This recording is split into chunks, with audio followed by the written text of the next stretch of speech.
What's up everyone, back for another beer review, and today I'll be reviewing yet another beer from Hop Butcher for the World, and they're out of Chicago, Illinois, and this is their Cosmic Fountain. So this is a double IPA that comes in at 7.5% alcohol by volume. No IBUs listed time of review. This can is approximately 2.5 months old, and I'm going to give a huge thanks and shout out once again to Hop Butcher, and more specifically Jeremiah, for hooking me up with this one.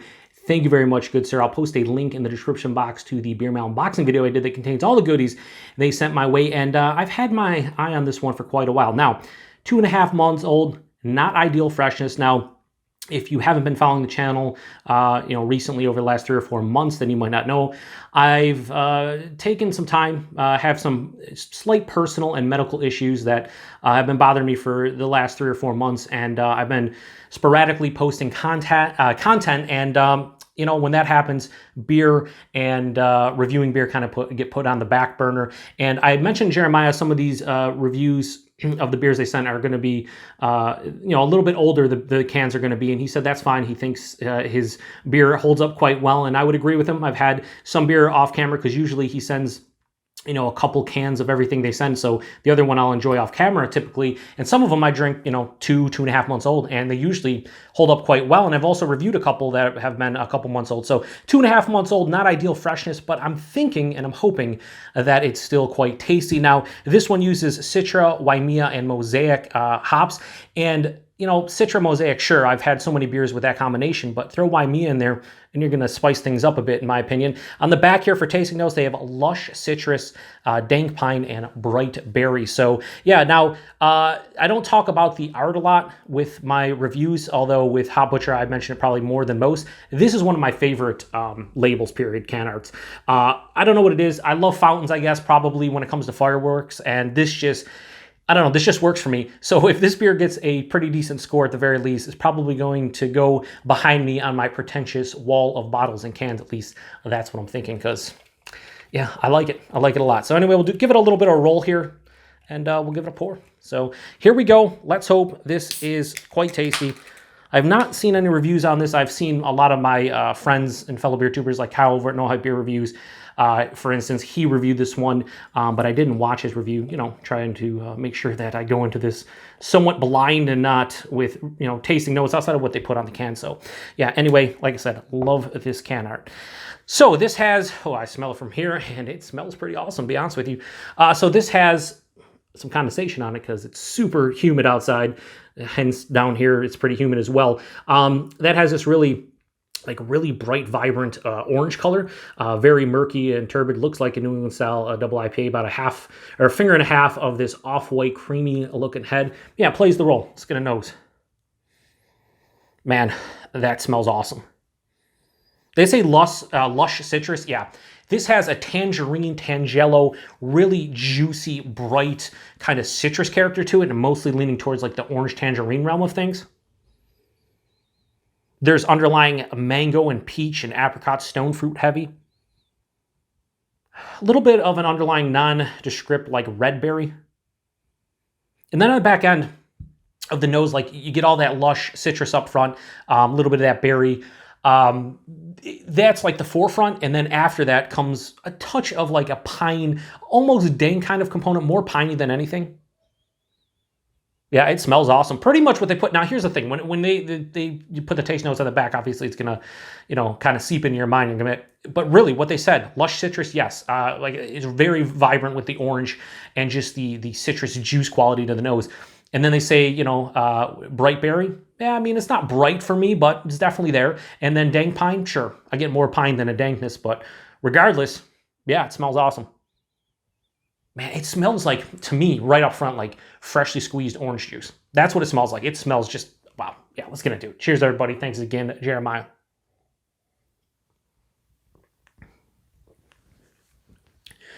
The thing about Hop Butcher is their mouthfeels are so fantastic that I always have to fight with myself to not talk about them for too long, because they're just phenomenal. Like, I don't think I've had one of their hop forward beers have a mouthfeel that's like less than good. Most of it's very good to excellent.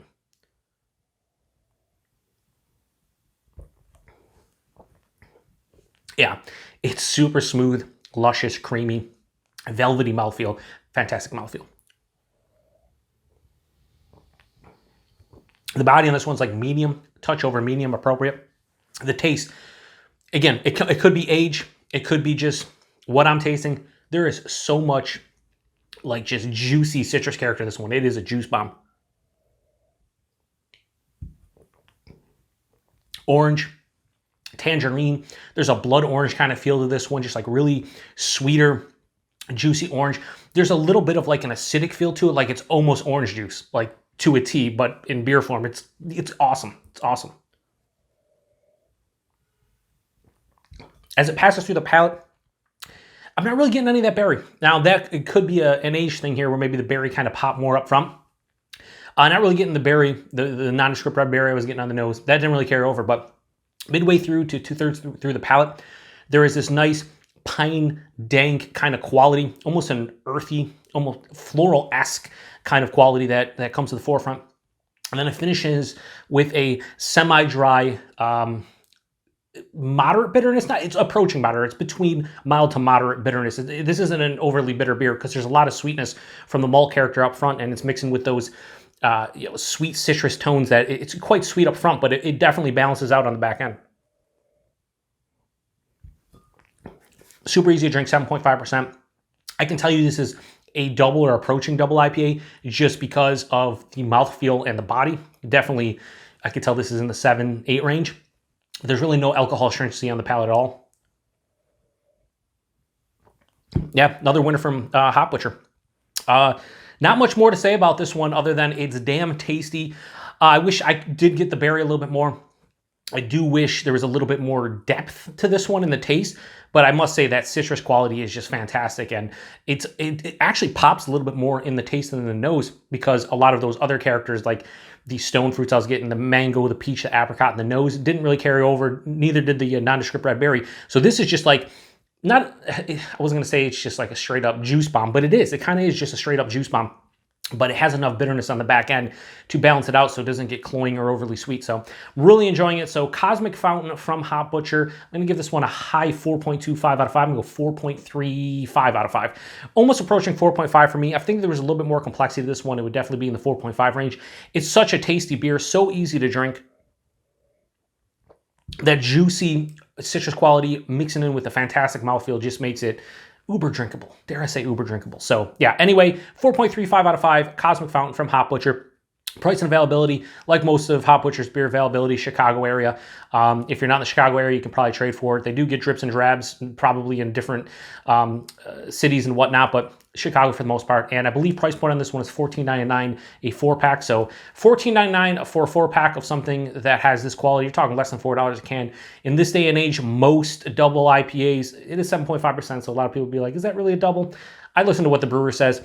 A lot of time in my mind, it's 8% and higher is a double IPA or double anything, but 7.5 skirting the lines, but still for 7.5% double or regular IPA, whatever you want to call it, of this quality, I think less than $4 a can is well worth it. So if you've had this one before, let me know what you think about it. If you've had it fresher than me, did you get the berry component? How was the dankness and the pine? Like I said, get that in the back of the palate a little bit, balances out with that semi-dry, almost moderate bitterness, but for the most part, miss out on the bright berry, and I'm not getting a really depth to the citrus character, but overall, I can't say this is a bad beer because it's not. It's the opposite. It's delicious. So appreciate Jeremiah sending this one my way. Thanks to everybody stopping by for another beer review. This will be going on the pretentious wall of bottles and cans at some point in the future, and it's deserving, not only for the awesome can art, but for the awesome, delicious liquid inside it. So appreciate everybody stopping by. Till the next one.